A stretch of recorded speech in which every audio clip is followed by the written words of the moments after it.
We need to talk, right now, because what's happening in the one place we should all feel safe, the doctor's office, the hospital, is something out of a nightmare. We trust these people with our lives, with the lives of our parents, our children. We hand over our bodies, our deepest vulnerabilities, believing in their oath to do no harm. But what happens when that trust is not just broken but shattered into a million pieces by greed, by ego, by a chilling lack of humanity? This isn't some fictional drama series. These are real stories from our home, South Africa. Stories that have left scars on our nation's conscience. These aren't just isolated incidents or minor slip-ups.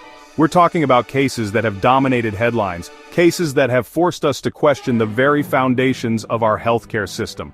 Men and women who wore the white coat, a symbol of healing and care, but who allegedly used it as a cloak for unimaginable deeds. From the darkest corners of apartheid's chemical warfare program to the boardrooms where millions meant for the sick were siphoned away, the scale of this betrayal is staggering. It's a story that needs to be told in its full, uncomfortable detail. So, buckle up. This journey is going to be difficult. It's going to make you angry, it's going to make you sad, and it should. Because understanding the depth of this corruption is the first step toward fighting it. The impact of these actions isn't just financial. It's measured in lives lost, in futures destroyed, and in the erosion of faith in a system designed to protect us. This is more than just a list. It's a warning of what happens when the guardians of our health become its greatest threat.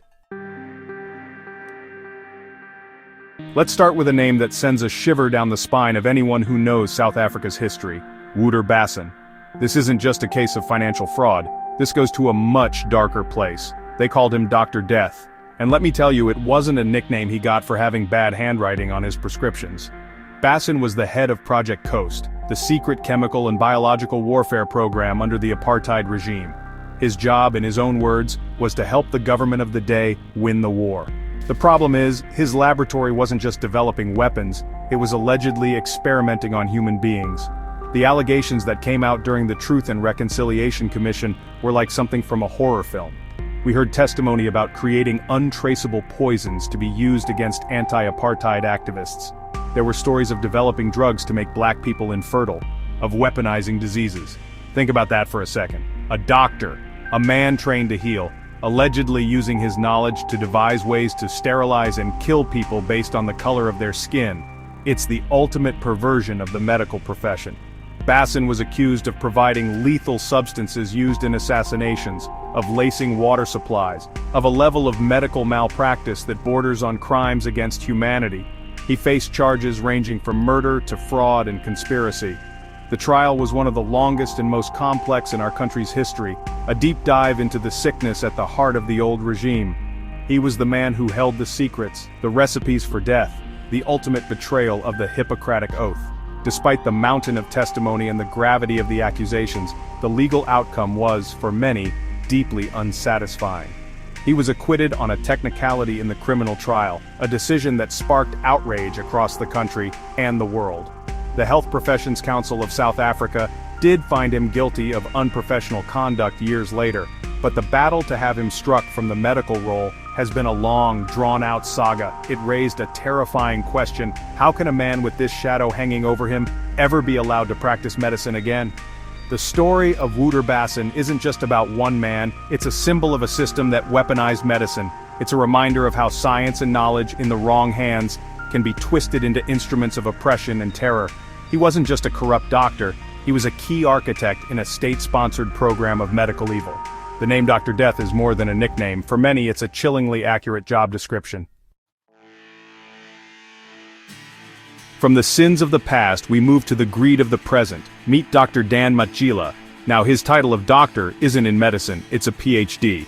But his arena was the Public Investment Corporation, or PIC, the entity that invests the pensions of South Africa's government employees. Think about that. The retirement money of nurses, teachers, and police officers. He was the CEO, the guardian of nearly 2 trillion rand, a position of immense trust. But the testimony that emerged from the Mpati Commission of Inquiry painted a picture not of a guardian, but of a fox in the henhouse. The allegations against Matjila were complex, involving a web of questionable deals and cozy relationships. One of the most infamous cases involved a multi-million rand loan to a company linked to his alleged girlfriend. The commission heard how he allegedly pushed for this loan against the advice of his own team, how he personally intervened to ensure the money was paid out. This wasn't just a bad investment, it was a blatant conflict of interest, using public funds, pension funds, to allegedly benefit his personal connections. It's the kind of thing that makes your blood boil. But it didn't stop there. The inquiry uncovered a pattern of behavior that suggested a man who ran the PIC like his own personal piggy bank. There were accusations of funding politically connected individuals and companies without proper due diligence, of overriding internal controls, and of creating a culture of fear where no one dared to question his decisions. We're talking about billions of rand in public money being thrown at risky ventures that just so happened to benefit people in his circle. The potential losses were staggering, threatening the financial security of millions of ordinary South Africans. Imagine you're a nurse, working double shifts, your body aching, and you're putting away a little bit of every paycheck for your retirement. You trust that the people in charge are investing it wisely, making it grow, so you can one day rest. Then you turn on the news and hear that the man at the very top is allegedly using that money to fund his girlfriend's business, or to prop up a failing company owned by a powerful friend. It's a profound betrayal, a slap in the face to every single public servant in this country. The fallout from the Mpati Commission was immense. Machila resigned from the PIC under a cloud of suspicion, and the Commission's report recommended further investigations into his conduct. His story is a powerful example of how corruption at the highest levels of finance can have a devastating impact on the healthcare sector and beyond. When the money meant for pensions is squandered, it's the nurses, the hospital administrators, and the public servants who ultimately pay the price. It's a different kind of medical corruption, one that poisons the system from the top down. This next story is particularly heartbreaking because it involves someone who was, for many, a beloved public figure.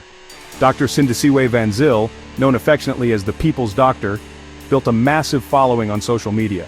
She was praised for demystifying medicine, for her work in HIV advocacy, and for making healthcare accessible and understandable to ordinary people online.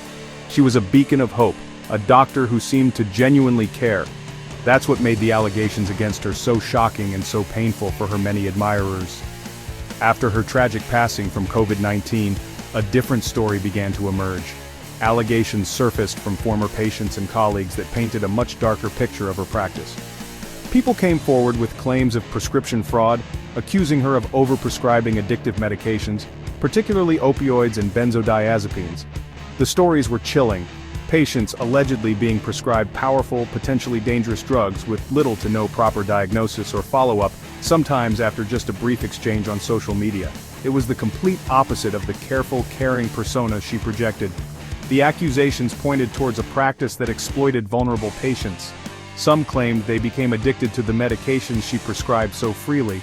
Others alleged that they were charged exorbitant fees for these quick, questionable consultations. The narrative shifted from a caring doctor to one who was allegedly running a pill mill operation, prioritizing profit and online popularity over the well-being of the people who trusted her. It was a devastating blow to those who had seen her as a role model and a safe space. This case highlights a very modern form of potential corruption. In the age of social media, where doctors can become influencers with huge platforms, the lines can get blurry. The pressure to be popular, to be seen as accessible and cool, can sometimes clash with the rigid ethical responsibilities of medicine. The allegations suggest that Dr. Van Zyl may have crossed that line, using her platform not just to educate, but to allegedly run a practice that profited from the very vulnerabilities her followers entrusted her with. While Dr. Van Zyl is no longer with us to answer these allegations, her story serves as a crucial cautionary tale. It forces us to ask tough questions about the intersection of medicine and social media fame. It's a reminder that a large following does not automatically equate to ethical practice. For the many people who felt let down and betrayed, her legacy is now deeply complicated, a mix of the public good she appeared to do and the private harm she was alleged to have caused. The story of Professor Bongani Mayosi is one of immense tragedy, a narrative that is less about greed and more about the crushing pressures of our institutions. Mayosi was a titan in the world of medicine, a cardiologist of international renown, the Dean of Health Sciences at the University of Cape Town. He was a brilliant researcher, a mentor to many, and a symbol of Black excellence in a field still grappling with its past. His work on heart disease in impoverished communities was groundbreaking. He was, by all accounts, a national treasure. However, his tenure as dean was fraught with difficulty. He took the helm during the height of the hash fees must fall protests, a period of intense turmoil and conflict on university campuses across South Africa.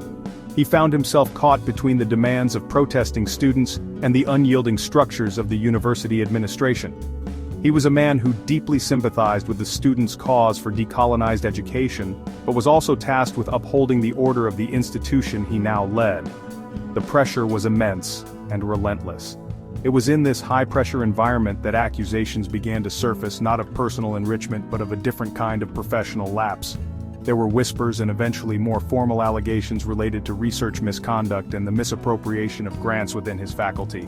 It's important to be clear, these were not accusations that he was stealing money for himself. The claims were more about mismanagement, about a lack of oversight in a faculty under siege, and about the immense administrative burden placed on his shoulders. The weight of these accusations, combined with the incredible stress of his position and the often vicious personal nature of the campus conflicts, took a devastating toll on his mental health. Professor Mayosi had been open about his battle with depression, a struggle that was severely exacerbated by his work environment. The man who had dedicated his life to healing hearts found his own breaking under the strain. He was subjected to what his family later described as unbearable pressure and criticism. Tragically, in July 2018, Professor Bongani Mayosi took his own life.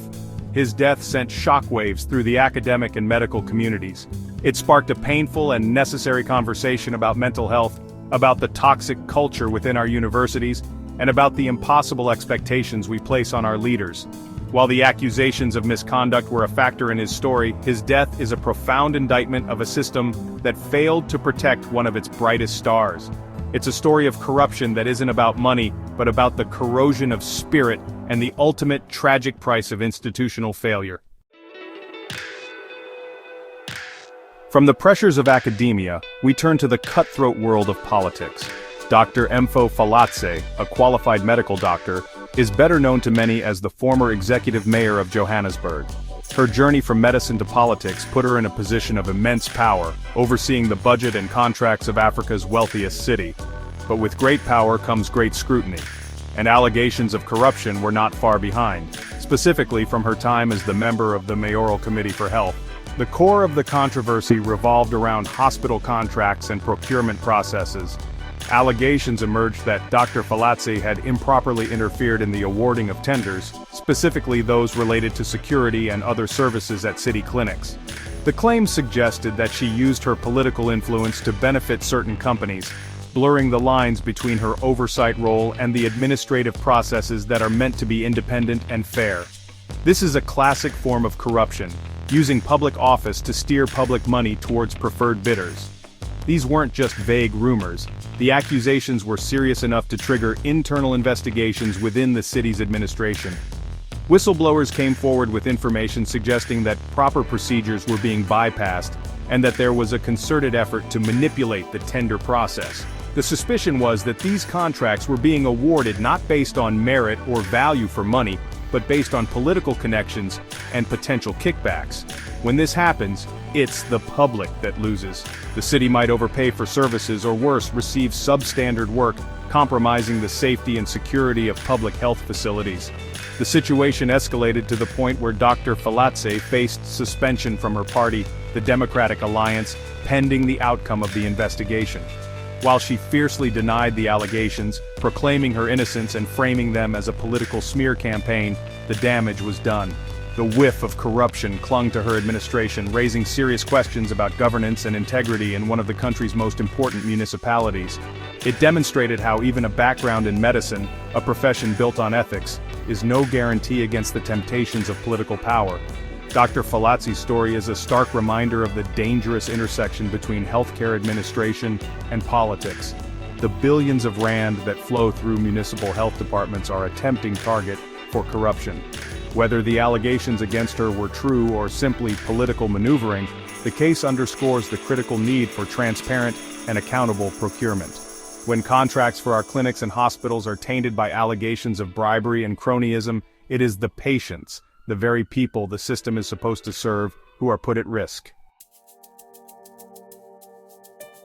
Not all corruption involves millions of rand or high-level political maneuvering. Sometimes it's a grimy, street-level hustle that rots the system from the bottom up. That's the story of Dr. Sibusiso Moyo, a case that exposes the fraudulent underbelly of everyday medical practice. Dr. Moyo wasn't involved in complex tender fraud or secret government programs. His alleged crime was much simpler and in its own way, just as corrosive. He was arrested for selling fake medical certificates. Think about the purpose of a doctor's sick note. It's a document of trust.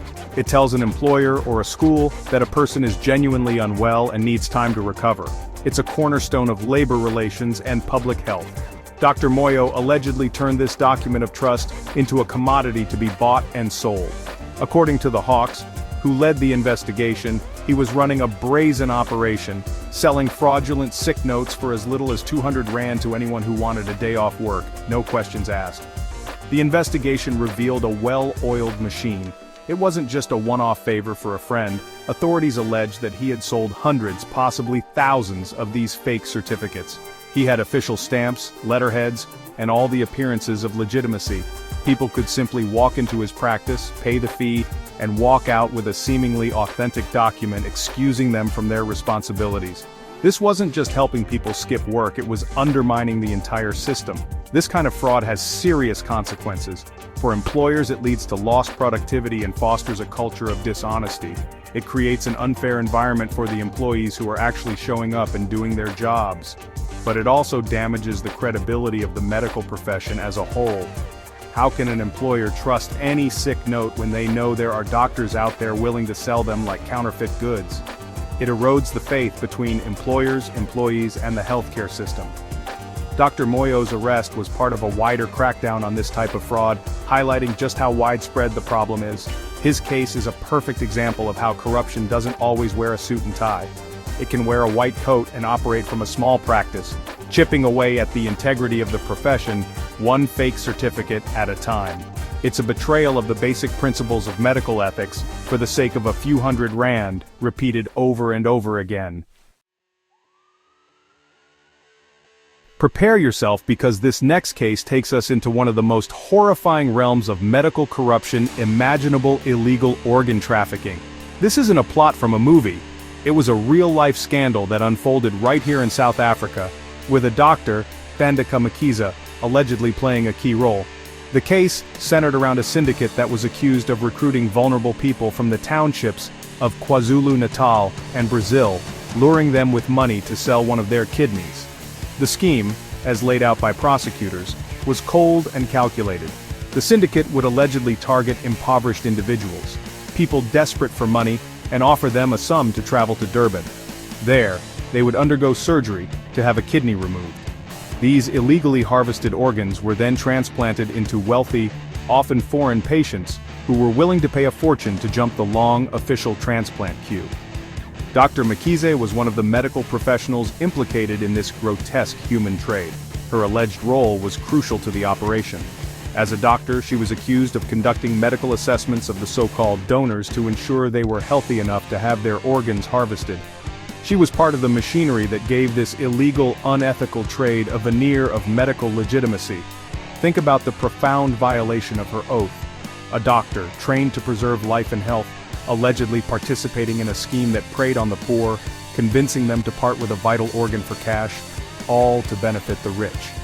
The case brought to light the dark global market for human organs.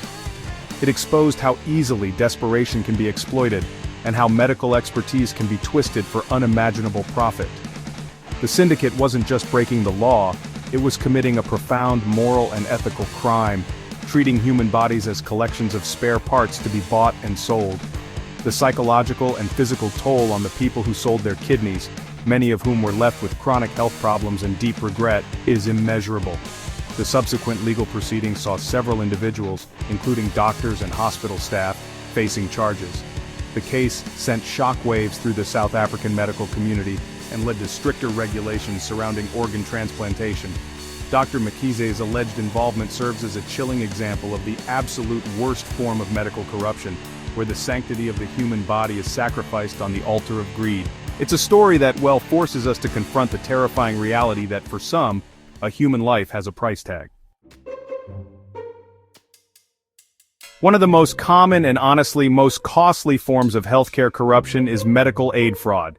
It might seem like a victimless crime, just numbers on a spreadsheet, but that's really not the case. It's theft, plain and simple, and it makes healthcare more expensive for every single person with medical insurance.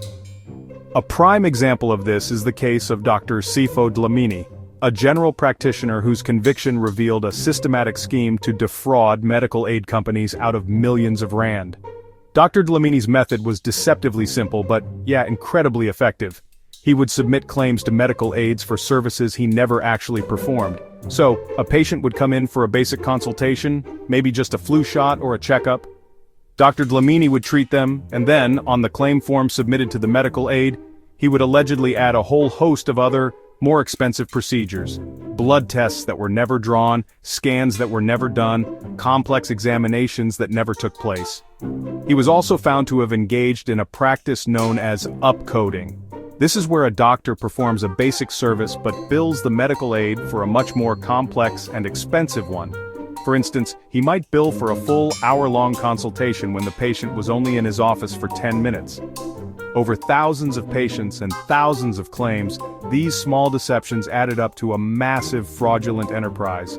He was, in effect, stealing bit by bit from the collective pool of money that pays for everyone's healthcare. The impact of this kind of fraud is enormous. Medical aid schemes aren't faceless corporations with endless cash. They're funded by the monthly contributions of their members. When doctors like Dlamini steal from the scheme, it creates a shortfall. To cover this loss, the medical aid has to increase its premiums for everyone the following year. So your medical aid contribution goes up, in part because a dishonest doctor decided to line his own pockets. It's a crime where every honest member pays the price. Dr. Dlamini was eventually caught after forensic investigators from the medical aid schemes noticed irregularities in his billing patterns. His claims were far higher than other doctors in his area, which raised a red flag. After a thorough investigation and trial, he was convicted of fraud. His case serves as a powerful warning and a clear illustration of how this seemingly paper crime has real-world consequences, driving up the cost of healthcare for all and betraying the trust of his patients and the entire system. We've talked about billing for services never rendered, but what if a doctor takes it even further? What if they start billing for patients who don't even exist? This is the territory of Dr. Zanella Hlachwayo, whose case exposed a deeply cynical form of fraud, falsifying patient records for profit. She was accused of creating phantom patients in her system and then submitting claims to medical aids on their behalf. The scheme was, honestly, audacious. Dr. Hlachwayo allegedly took the details of real patients, names, Idaho numbers, medical aid details, and used them to create a ghost army of clients. She would then invent medical histories for these phantom patients, creating a paper trail of consultations, treatments, and procedures that never happened. These fake records were then used to generate fraudulent claims, which were sent off to the medical aid schemes for payment. It was pure fiction, written for the sole purpose of financial gain. This type of fraud is particularly insidious because it corrupts the very data that our healthcare system relies on. Patient records are sacred. They're used to track diseases, to manage public health crises, and to ensure a continuum of care for individuals. By allegedly creating fake records, Dr. Hlachwayo was not only stealing money, she was polluting this vital information system. A fake diagnosis entered into the system could have long-term consequences for a real person's medical history if it wasn't caught. The investigation into her practice was a meticulous process of cross-referencing and data analysis. Investigators had to contact actual patients to verify if they had received the treatments Dr. Hlachwayo was claiming for. Time and time again, the answer was no. They found claims for family members who had never set foot in her office, for children who had received non-existent vaccinations, and for consultations that supposedly took place while the patient was out of the country. The web of deceit was, honestly, extensive. Ultimately, Dr. Hlachwayo's scheme unraveled, and she faced the legal consequences of her actions. Her story is a stark illustration of just how far some are willing to go in the pursuit of illicit profit. It's a complete violation of professional ethics, turning the trusted role of a family doctor into a front for a sophisticated fraud operation. It's a betrayal not only of the medical aid schemes but of every real patient whose personal information was exploited in the process. Our final case looks at the cozy and frankly often corrupt relationship that can exist between doctors and big pharmaceutical companies. Dr. Themba Ndlovu's story is a classic example of this, a tale of kickbacks and compromised medical judgment. Dr. Ndlovu, a respected specialist, was suspended after it came to light that he was allegedly accepting substantial payments and lavish gifts from pharmaceutical companies in exchange for prescribing their specific brands of medication. This practice, often disguised as consulting fees, educational grants, or speaker honorariums, creates a massive conflict of interest. A doctor's primary responsibility is to prescribe the most effective and appropriate medication for their patient, regardless of the brand or manufacturer. But when a pharmaceutical company is paying that doctor, it introduces a powerful incentive to prescribe their product, even if it's more expensive or not the best option for the patient. The doctor's medical judgment is no longer impartial. It's been bought. In Dr. Ndlovu's case, investigators found a clear pattern. He was prescribing certain high-cost medications at a rate far exceeding his peers. A deeper dive into his finances revealed a trail of payments from the manufacturers of those very drugs. There were all-expenses-paid trips to overseas conferences, expensive dinners, and direct payments to his bank account. He was, in effect, being rewarded for pushing a specific company's product onto his unsuspecting patients. This doesn't just harm the patient who may not be getting the best possible care, it also drives up costs for the entire healthcare system. The kickbacks are often tied to newer, more expensive brand-name drugs, even when a cheaper, equally effective generic version is available. This inflates the profits of the pharmaceutical company and the doctor, while the bill is passed on to the patient or their medical aid. It's a collusive relationship where everyone wins, except the person who is actually sick. Dr. Ndlovu's suspension was a clear signal from the Health Professions Council that this kind of behavior will not be tolerated. The case shone a spotlight on the often murky ethics of the pharmaceutical industry's marketing practices and the doctors who participate in them. It serves as a crucial reminder that when you get a prescription, you should be able to trust that it's based on your doctor's unbiased medical opinion, not on who took them to the fanciest dinner last week. So, there you have it, 10 stories. 10 examples of how the sacred trust between a patient and a doctor can be violated. From the horrors of Dr. Death to the calculated greed of medical aid fraud, these cases show the many faces of corruption. It's easy to feel helpless, to feel angry or cynical, but we can't afford to look away. Our health and the health of our nation is on the line. The first step in fighting this disease of corruption is to stay vigilant. Ask questions. Scrutinize your medical aid statements. If something doesn't feel right, it probably isn't. Report suspicious activity to the Health Professions Council or to your medical aid's fraud hotline. Your voice matters. We must remember that for every corrupt doctor, there are thousands of honest, dedicated, and ethical healthcare professionals who work tirelessly every single day to save lives. They are the true heart of our system, and they are just as outraged by these stories as we are. Supporting them means helping them clean up their profession. Integrity in healthcare is not an abstract concept, it is the bedrock upon which lives are saved. When we demand accountability, we are protecting not just ourselves, but the very doctors and nurses who uphold their oath with honor. This conversation cannot end here. The more people who are aware of these issues, the harder it becomes for corruption to hide in the shadows. Please share this video with your friends, your family, your colleagues. Let's make this a national conversation. By raising our collective awareness, we empower ourselves, and we send a clear message to anyone who would dare to exploit our healthcare system for personal gain. We are watching, and we will not stand for it. Thank you for watching. Stay safe and stay informed.